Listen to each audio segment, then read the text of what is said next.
Assalamu alaikum. This is the interview that Abu Bakr has conducted with Michelle O'Leary of MacMillan Cancer Support, and she helped Imtiaz Shah with his recovery from Non Hodgkins Lymphoma, and the doctors only gave him 5% chance of survival.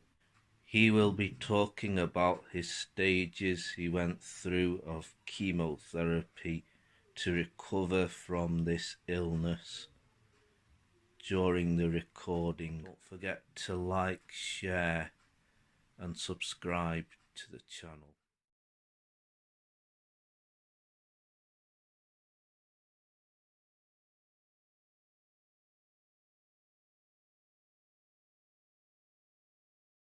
Assalamu alaikum everybody. My name is Imtiaz Shah. I'm thankful to be invited to take part in this interview. The point from my perspective is that I simply want to assure people that just because you hear the word cancer and it's such a scary word, that you don't give in. There is always hope. There's always the Almighty who can look down on you and give you a chance to come through it, and most of all believe that cancer is not the end word. Abdurrahman's going to read out the piece that they sent us. The MacMillan counsellor helps cancer patient Imtiaz Shah deal with his feelings of survivor guilt. A Manchester man given just a 5% chance of recovering from brain cancer has spoken about his survivor guilt and how MacMillan Cancer Support helped him overcome it. Imtiaz Shah, 48, a former safety officer from Chorlton Park, was diagnosed 2 years ago with Non Hodgkins Lymphoma, which had spread to his brain. He was treated at the Christie Hospital in Manchester, where he underwent 12 weeks of chemotherapy, where there he met other patients, some of whom sadly died, leaving Mr. Shah with an overwhelming sense of sadness and what it termed survivor guilt. We've got Michelle and we've got Imtiaz. So Michelle, if you could just give the listeners a bit about yourself, your background, where you come from for MacMillan Society. Thanks, Abu. My name's Michelle O'Leary and I work for MacMillan Cancer Support, and I've worked at MacMillan now for 8 years in Manchester and Greater Manchester, and it's brilliant to be on your show today because one of the really important things that we need to do is to get out to the Islamic community about the support that MacMillan can offer to anybody affected by cancer. And we know that we're not reaching your communities as much as we need to do. It's just great to be here with Imtiaz as well, who himself has received support from MacMillan. Imtiaz, give us your background. How did you get cancer and how you've overcome it? My name is Imtiaz Shah and I'm a cancer survivor. I'm originally from Birmingham, but I've been living the last 17 years in Manchester. In terms of my situation, I'd been working for myself, installing CCTV cameras and writing reports about what I saw, and slowly I became more and more tired. It took me such a long time to go through footage. So for example, us having a 10-minute conversation normally would take me about half an hour to write, word for word what was being said, and then it started drifting into 1 hour, 2 hours, and I knew something wasn't right, so I went to see my doctor. Initially the doctor said because I'm dark skinned that I'm not getting enough vitamin D from the sun, so I went through a course of vitamin D and nothing changed. And then so in December 2016 to about June 2017, that's when my memory almost went, and that was because of where the cancer was. It was in my brain. My partner, she called up one of my sisters and insisted that, took me back to doctors and insisted they did an x-ray, and the x-ray 2 weeks later found out that I had the cancer. Michelle, yourself, was like you said, we need the Islamic community and all of the diverse background to know what actually cancer is. So have you ever had any other clients as well that had cancer apart from Imtiaz? Yes, we know that there are 14,000 people diagnosed across Greater Manchester every every year from cancer, from all the various cancers. And there are 84,000 people living with cancer in Greater Manchester who need our support. So the story of cancer has changed over the past few years, decades, in that more and more people are surviving with cancer because the treatments are so good. But what they then have to deal with are the after effects of treatment, all the side effects to do with that, and then also the psychological and emotional impact of having had cancer. So for instance, I know in Imtiaz's case, you really sort of suffered with survivor guilt, didn't you? Because you were in the Christie and people around you were dying. Yeah, I had a situation where, on one occasion, where I had a month-long stay at Christie's. I had 4 of these month-long stays, and I woke up and there was all sorts of commotion going on behind me, and my partner's there, and asked her what happened, and she said that there was a 16-year-old boy who was in the ward behind me who had passed away. And on the day that I got released from the hospital, I was expecting a massive high. It was a beautiful day, sun shining. I just felt really low and I couldn't understand it. And it was after I finally got in touch with MacMillan's, because I wasn't fully aware of their work. But having spoken to one of their operatives, they explained to me that it's something called survivor's remorse. It's when you're in an extreme situation, other people die and you make it through, and you have that sense of guilt inside you. In sports, we've got Glenn McGrath's missus who had cancer, she passed away, and then Andrew Strauss, his wife, got it as well, she passed away with cancer. So you've got Ruth charity, and then you've got Glenn McGrath's missus charity as well. So how did you guys feel of that also there is out there for sports people, for them as well? For me, sports people are just ordinary people. Just because they've got that notoriety doesn't make them any different than the rest of us. They live and breathe, and therefore they're susceptible to the same situation as you and I. And yourself, Michelle, you must have come across stories of sports celebrities that have had cancer. Kylie Minogue as well had cancer as well. Andrew Strauss' missus and Glenn McGrath's missus passing from cancer. That's right, yes. For instance, Brian Robson, the Manchester United legend, he's had cancer. The great thing that sports celebrities and all celebrities can do is to draw attention to the cancer that they've had, get people talking about it, get people talking about signs and symptoms, which is really important, because the most important thing about cancer, and Imtiaz will tell you this, is going early to the doctor. Don't put it off. If you've got any symptoms like a persistent cough or a pain, or you suddenly become tired for no reason over a length of time, or you have sudden weight loss for no particular reason,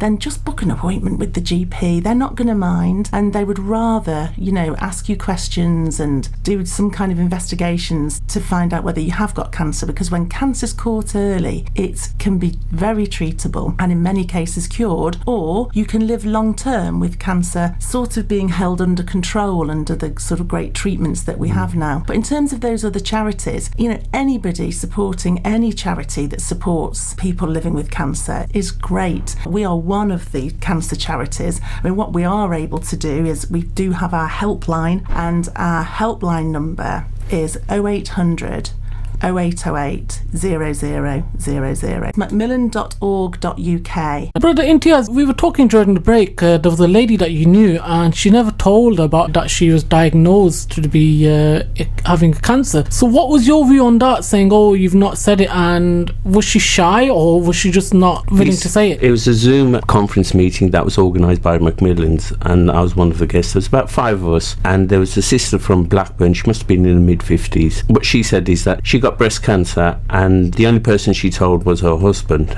and she didn't tell any of her children. I think she had 3 or 4 children. But then she threw in a grenade, and it just totally blew me away. What she said is she had another friend, a Muslim lady, who had breast cancer, and she didn't even tell her husband. She didn't tell anybody. Her reason for doing so was because she had 5 daughters, and she felt that if the community found out that she had breast cancer, then her daughters would have less of a chance of finding a husband. And when she said that, as I said, it just totally blew me away, because when I had my cancer, the first thing I did is, when I was sitting on my hospital bed, within an hour I'd already gone through my network of connections and just messaged my friends and family and told them what my situation was, and that to keep in touch with me. And my reason for doing that was a couple of reasons, really. One was I had elderly parents at that time. My mum sadly has passed away, but I didn't want Chinese whispers to start circulating and to cause them difficulties. And also that with cancer, when you're in a hospital, you feel so isolated at times. I think it depends on your personalities. I'm quite open and outgoing. I'll talk to anybody. But there were a lot of people in that ward who just didn't have any visitors, and you try and make friends with them and try and talk to them, but you're spending so much time on your own that your mind runs into overdrive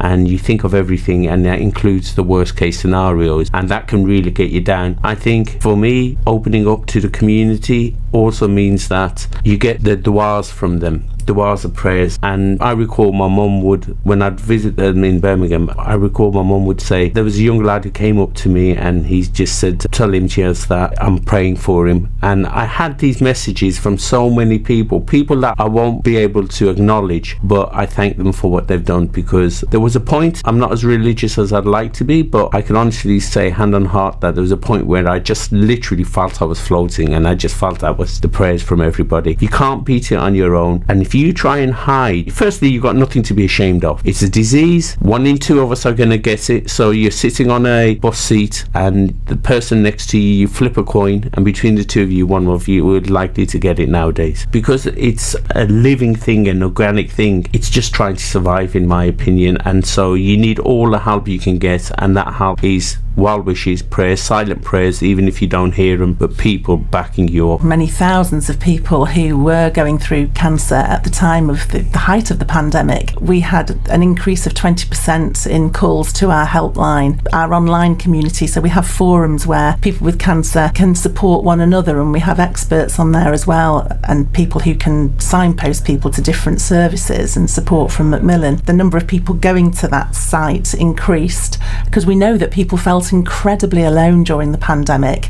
Their appointments were often being cancelled, postponed, because of a number of reasons. And what the main one was the fact that the health system needed to keep as many people away from hospital as possible so that the pandemic didn't rise within the hospitals. And also they had to make decisions on each patient. Is it better to come to hospital and have your treatment, or is it better to delay it? And that was taken on a case-by-case basis with people. But of course, it left people incredibly frightened. At that time, MacMillan was one of the great sort of organisations that was there for people. We increased all of our information about coronavirus and cancer on our website, macmillan.org.uk, and we are told, now that people still feel incredibly isolated, although for many of us we're getting out and about doing our daily lives.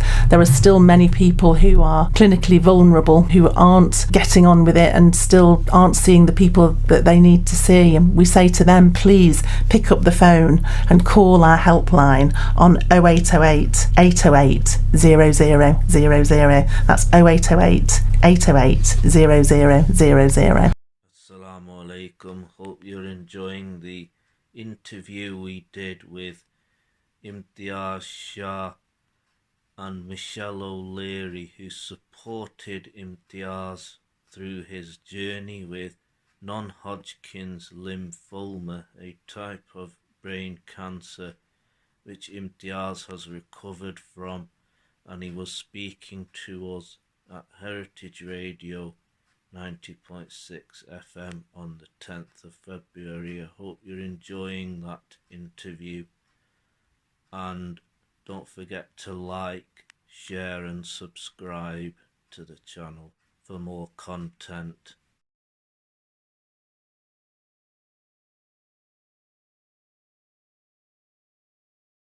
During the break, we discussed that some people in the Islamic countries and in the Islamic minority, BME and black community and Asian community, we tend to shy. Same with diabetes or any other conditions you've got. They say, oh no, we're okay, we're fine, we don't need diabetes, we don't need medicine. You were saying that they were shy and afraid of saying that they had the cancer. They didn't want the treatment, but they got the treatment done in the end. That's right. People feel a sense of shame. It just breaks your heart. There's no shame in getting cancer. As Imtiaz says, 1 in 2 of us is going to get it in our lifetimes, mainly because we're all living longer. So as you get older, you have more of a chance of getting cancer, unfortunately. Never ever feel ashamed. Never think that anyone's going to judge you. Far from it. And never feel that it's anything that you've done that has caused this cancer. Cancer can come to anybody, unfortunately, but if it is diagnosed early and you go to your GP and you get that support, you have a really good chance of being treated and there being a really good outcome for you. Burying your head in the sand is never, not for anything, is never a good idea. Not for whether it's your finances, whether it's your relationships, whether it's cancer, diabetes, as you say, anything. Just get your head up, be brave, talk to a good friend about it, talk to your parents about it, talk to your kids about it if they're adults, and then go to your GP. And suddenly the thing that might have seemed really frightening, we know that within many communities cancer is a taboo subject, so something that people do not want to talk about. They will push it away, and we want to sort of get that out there. There's no need for these things to be a taboo. It's really important to talk about cancer, and what MacMillan would like from your listeners as well is really to understand, how do we reach your Islamic communities in Greater Manchester? This is one great way, coming onto Heritage Radio and talking about cancer here. That's a huge help, and thank you so much for having us. Are there other ways? Is it coming to mosque and like maybe talking to different groups? Is it leaflets? Is it attending other kinds of events? Or are there other things that perhaps we should be doing in order to get into your communities? Like, do we talk to groups of men about prostate cancer and the cancers that some people find embarrassing? Do we talk to groups of women about breast cancer and womb cancer? And we do, of course, we do this, but we know we're not yet getting the message as far as we need to those Islamic communities, so that you come to us. And we want you to know that MacMillan is there for your community. We want you to identify with us and know that we're here for you. I'm very fortunate in that I've got 8 brothers and sisters, and we all had amazing stamina up until the point that I got ill. I used to do quite a bit of street running. I'd do, sort of 5 kilometres every night, and played a lot of football and other sports as well. Michelle 2 weeks ago invited me down to do a park run event at Stretford Park. I know that one very well. It's in Trafford area. That's right. Yes. When she told me about park run, I googled them, and apparently they do many runs all up and down the country. So if you go onto Google and put in park run, you'll be able to latch onto it. And that was my first piece of exercise, I'd say, for about 4 years. And I didn't manage to run the whole length of it. Quite a lot. There's quite a lot of walking, and Michelle was very patient with me. Was it a 5k or 10k? 5k. 5k, Yeah. There we go. When I finished my treatment, I would say that the post-cancer stuff was worse than the treatment itself. I had what they call aggressive cancer with 5 tumours, and I was on aggressive chemotherapy. At the end of it, I just felt so lost mentally and physically. I ballooned from 13 stones to near enough 19 stones, and I've been, over the past 3-4 years, I've just been trying to lose that weight. What's the secret? The secret is, it wasn't actually exercise. For me, it was just diet, because I didn't have the stamina to be able to do any running. I'd jog, be able to run about 20 metres, and then I'd have to stop, catch my breath. Even today, when I see a flight of stairs, there's a black cloud that just comes over me, and just thinking, oh God, I've got to get up these stairs. It's just so horrible, and everybody's different. Some people will sort themselves out before others, but the point is, you just keep trying. There's a famous saying, well, I don't know if it's a famous saying, but there's a saying that I came across when I was writing up my cancer story. It goes along the lines of, the journey of 1,000 miles begins with your first step, then your next step, and then your next, and you just keep going. It's not going to be easy, but you just have to push yourself. When you was at work, did you used to get tired, or was it like some reaction saying because of cancer you're getting tired? Very much so. Not only tired, but forgetful. But in terms of the tiredness, I had some chairs in my office, and I'd wake up in the morning and want to go straight to bed, but I knew I'd have to go into work because I was working for myself. And once I was in the office, I'd do about an hour and a half's worth of work, and then I'd just lay down on the couch and go to sleep for about 2 hours. I was asking friends and family if they felt the same way, and my sisters would always joke and say, oh yeah, but you've always been a lazy so-and-so. Then it got to that point, that crucial point, where I just thought, no, I can't carry on with this. As Michelle said, the sooner it's diagnosed, the sooner it's treated, the better chance you have of coming through. Oh, definitely. So that's something that I would really push. The other day I received a message about signs of lymphoma, tiredness. I just WhatsApped it to everybody so the message can get across to the community. Michelle, you have some roles that people do in your organisation, charities, so if you want to fire them away, what they do, and like yourself as well, you work for MacMillan as well, and luckily she's got a t-shirt on as well. You guys, if you don't know, she was waving and dancing in a MacMillan's t-shirt on a nasheed. She was reading with it as well. Yeah, I'd like to get the MacMillan green t-shirt on because people know it's us then. We have so many different roles. So we have our MacMillan professionals, so MacMillan nurses, we have speech and language therapists, we have dietitians, we have physiotherapists, we have MacMillan palliative consultants in oncology, and these are all great doctors and nurses who help people in our hospitals here in Greater Manchester and support cancer patients. There's great teams out in what we call the community as well who aren't based in a hospital, who will give palliative care to people who are coming towards the end of their life with cancer, because sadly that does sometimes happen, and they are supported by the MacMillan teams to die well. So in a place where they want to die, that could be at home, that could be in a hospice, with their family support, with their wishes taken into consideration. So for instance, there was one man who we supported, and he wanted, as is absolutely right with his religion, he wanted to be buried within 24 hours of dying. And because the MacMillan team had such a great relationship with the Imam at Manchester Royal Infirmary and with the coroner and all the other agencies that are involved in death, we were able to enable that to happen. And that was so important that he knew that would happen. It was so important for his family, who were of Somali and Muslim heritage. Muhammad died, over a year ago now, but the family are at peace because of that, and we know how incredibly important it is to ensure that people's wishes are adhered to and met. Green is MacMillan's. Our Prime Minister in Pakistan, Imran Khan, he started doing Green is Clean. Basically, he's trying to get about 10 million or billion trees in the whole country to get the pollution, because the pollution is very high in Pakistan. So what he's trying to do is trying to get it green and clean and get the society and everything to be cleaner. And with that as well, in sports as well, you've got lots of people running and exercising, drinking lots of water, because you need to drink loads of water. Yeah, absolutely. It's so important to keep hydrated when you do exercise, and exercise is such an important thing for helping people not only deal with the grueling physicalness of going through cancer treatment and the after effects of that, but also that psychologically and emotionally, we all know how much better you feel if you've been outside just for a walk even. MacMillan on its website has information about all the different types of cancers. There's an A to Z of them, really. There are very rare cancers, like for instance cancer of the bile duct, pancreatic cancer, not so rare but very difficult to diagnose. There are eye cancers, head and neck cancers, cancers of the esophagus.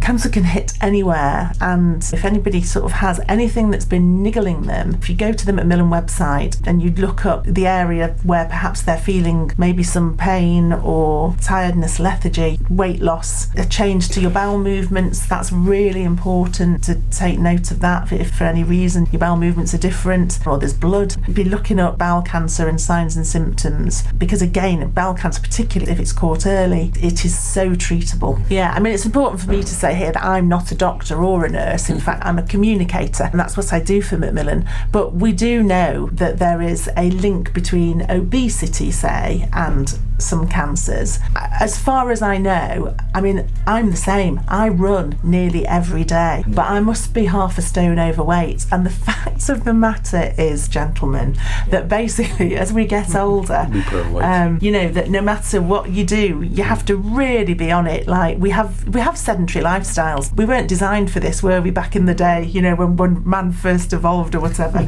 or was made, and woman, we are meant to be so much more active than we actually are. So even though I probably run a 5k nearly every day, and I try to walk my dog, etc., I'm still not moving enough to make me as skinny as I should be.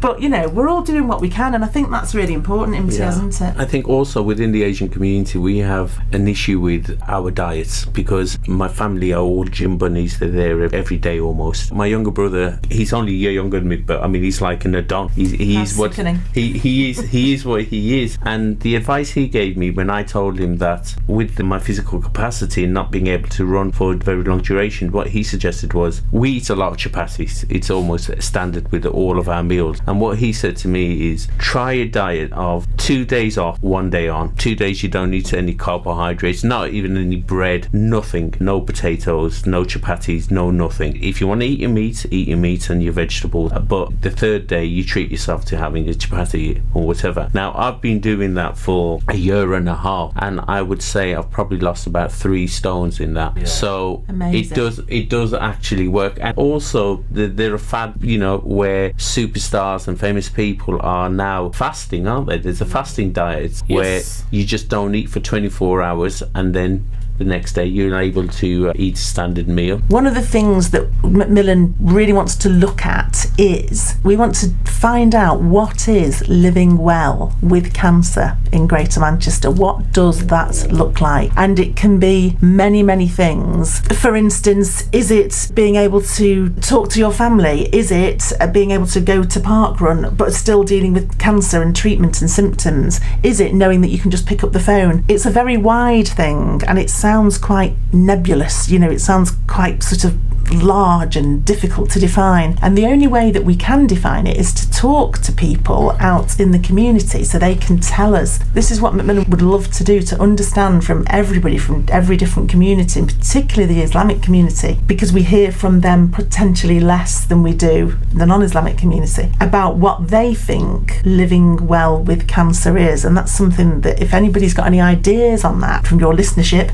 from the people listening out there today, we would love to hear from you. We would love to hear from people who've had a cancer experience. What was good about it? When was the care good? When was it not good? Was the communication not great? Or was it very good? Etc., etc. Afterwards, did you feel like Imtiaz, where actually I've had my treatment now and everyone thinks I'm fine and I'm so not fine. I'm now going into possibly the longest, darkest time, which is really incredible, and you feel on your own with that. That's what we would love your listeners to help us with, understanding what living well with cancer is. So now we're going to take the car forward. We're in the Ferrari. We're going to take it fast forward. So you've come out the dark. Now in the light, how have you been surviving? And give us some positive feedback. I've not been working for 5 years. That's what cancer has taken away from my life. One of the things that I really miss is actually being in work. Even on a voluntary basis, when I came out, I was hoping to do some voluntary work around homeless people. It's something that I have an interest in. But unfortunately, COVID kicked in, and so I was stopped from doing that. But I think I'm ready at this point to start getting myself back into mainstream life. One of the things I wanted to say is that I've also told all my connections that if anybody they know has cancer or is fearful of it, just to give me a call, and then I could speak to whoever it is and then forward MacMillan's details onto them, because they may not be aware of it. I've tried it on several occasions. 3 occasions it's been really positive, even down to the fact that my auntie had breast cancer, and I was trying to give her some pointers as to how to deal with the chemo and what to do with the cell before, because what I found was that we were talking earlier about drinking water. What the chemo did to me was that it suppressed my appetite and it changed my taste buds. So if I drank water, it was like drinking rusty water. It was just horrible. I couldn't take anything down, and it was only after my treatment that I latched on to drinking grapefruit juice, and I was drinking loads of it. They've stopped that now because apparently grapefruit juice interacts with other medication. But advice for somebody like who's going into a hospital is, before you go in, just pile on some extra poundage, because once your appetite goes and you're not eating anything, you lose weight incredibly fast, and you need that extra reserve to help get you through it. Those are just some of the pointers that I would give. I bloated from 13.5 stones to near of 19, and hand on heart, I hardly ate anything. In fact, the consultant started having a pop at me and saying, look, what's up with you? You're going through the medication, okay, but why aren't you eating? And I just felt that I couldn't eat anything. In fact, sometimes see cancer patients and they are bloated. That comes mainly from the steroids they give you within your chemo medication, because it's the steroids that attack the cancer, and those steroids do funny things to your body. 3 best tips would you give to someone that has had cancer or has not got it? Touch wood, they'll never get it. But what's the 3 best tips would you give, like yourself? If it's okay, I'll just sum it up in one tip actually, and that is, don't keep it to yourself. You can't fight this alone. alone. And no matter how strong you think you are, as we said earlier, you got nothing to be ashamed of, nothing to be embarrassed about. It's something that's going to happen to 1 in 2 of us. To try and handle it on your own, I think, is the wrong way. You're on a losing battle. No matter what hole you find yourself in, you just put your arm out, you reach up, and there will be someone there to pull you out, because that's what we do as people. We help each other. And so don't be afraid, and don't think that people are going to think bad about you, because it doesn't work like that. I remember my dad, he had bleeding with his urine. Yeah. He had this medication, organic and things like that, so he's changed his diet now. He does gluten free. He had a prostate cancer check and it was clear. Good. That's good. Mashallah. Absolutely. Yes. How brilliant that he saw that there was blood in his urine and he went to get his prostate checked out. That is exactly what people should do. And how wonderful that he's talked to you about it, and how brilliant you're talking to us about it. We do have to talk about these things. They can be, well, they're not embarrassing. That's the thing. But I think it's just emotional, that's all. It's very emotional, isn't it? Because you're scared, aren't you? You will have been scared that your dad had blood in his urine. When I went to have my appointment with the consultant, when I first found out about cancer, it was a situation where, if you imagine Maria, my partner, are our position, and you two are where the consultant is, and these are the words that came out of his mouth. He said, you've got aggressive cancer, you've got your 5 tumours, you've got 5% chance of survival. She started crying, and I told her not to cry, and I'll take on whatever I had to take. But I kind of knew that I was in a safe place, because my family and I are relatively close, and because we're such a large family, there's always somebody there within that family that's going to support you, and you need to have that help around you. If you haven't got that circle of friends you would like, MacMillans have excellent counsellors who would be able to help you out and be your buddy, as it were, your cancer buddy, and they're an amazing charity, honestly. Have you been watching the Pakistan Super League, Imtiaz? Have you followed Peshawar in this year? I have to say I haven't, but I have played cricket, because the part of Birmingham that I come from, there's a large Pakistani community there. So what part of Birmingham? I come from an area called Smallheath, and within that area we've had several cricketers, lads who I played cricket with in the park, who've gone on to play for county teams, and also the captain of my primary school team, Wasim Khan. He was the CEO of Pakistan, and he was the CEO of Leicestershire as well. That's right. Cricket, Wasim Khan, he started the ball rolling of getting British, Pakistani and all the minorities and backgrounds into cricket. Before Wasim Khan, there wasn't that many sports going on in Pakistan back at home, and then once he started it, getting England versus Pakistan, the series here, I remember going to England versus Pakistan during lockdown. If it wasn't for Pakistan and West Indies, I think England would have lost that much millions of money of their broadcasts. So they got to thank Pakistan and Wasim Khan of doing that. He was always a great guy, and he's always a leader, very charismatic. Our back gardens literally faced each other, but he's a great lad, yes. So have you ever thought playing cricket and going back into cricket? But I was never that good. I knew my limits. When I go to visit my family every 2-3 weeks in Birmingham, I'm involved in a voluntary football project for young kids. They're aged between 6 and 18 years old. The organisation's called BAYC. They've done so well. Over the past few years, we were awarded the Queen's Community Award for voluntary projects, which meant that we were literally the top community projects in the UK in relation to that award. And the thing that made me laugh when we were told about it was that before that award is given out to a certain club or whoever, it's actually discussed at number 10 Downing Street. Our project was being reviewed by the then Prime Minister, whoever it was, and his whole cabinet, and that really brought a smile to my face. Michelle, in Pakistan, back at home, they play cricket with tape ball, electronic black wire on the tennis ball, and they play it as it's tape ball. And that's how the current player Haris Rauf for Lahore Qalandars, he grew up by playing tape ball. Amazing. I've never been to Pakistan, but I've been to Bangladesh, to Dhaka. Nice. And it was incredible, and it was so amazing to see like people playing cricket everywhere. You know, in like all Same the Pakistan. parks, and you could just see that little children and grown-ups, everyone was playing cricket. Yeah. It's extraordinary, because it was such a dry climate, so there wasn't the grass and everything in the dirt and the dust, but you know, being able to like play this and the pleasure that it brought, and the skill skills that they had. And as you say, like, not always playing with like a cricket bat, you know, playing with a piece of wood and a makeshift ball, but, you know, loving it. It was great to see that. Michelle, at the top of the hour, you said something for BME and minority and Asian communities, that why people weren't going to getting checked that if they've got cancer, and people just switched on. If you just want to remind them, and then if you want to give out your number and the email address, website of the MacMillan Society. What MacMillan would urge is anybody to please, if you have any signs or symptoms of cancer, whether you've got a persistent cough, whether you've had weight loss, whether you've become tired, if your bowel movements have changed, if you've got pain that you don't understand where it's coming from and it's persistent, go and see your GP, because the sooner that you are diagnosed with cancer, if you've got cancer, the greater likelihood that it can be treated successfully when you can just crack on and live your life. So don't be scared of going to the GP. Do not put your head in the sand. If you're worried about anything, go to our MacMillan website. There's an A to Z of different cancers and symptoms and signs. That is macmillan.org.uk. There's also advice on there about getting grants and signpost you to all kinds of other areas, also to our MacMillan Information and Support Centres that are at many of Manchester's hospitals. If you can't use a website, you can't get to a website, please call our MacMillan helpline, which is open 8 a.m. to 8 p.m. 7 days a week, and the number for that is 0808 808 0000. That's 0808 808 0000.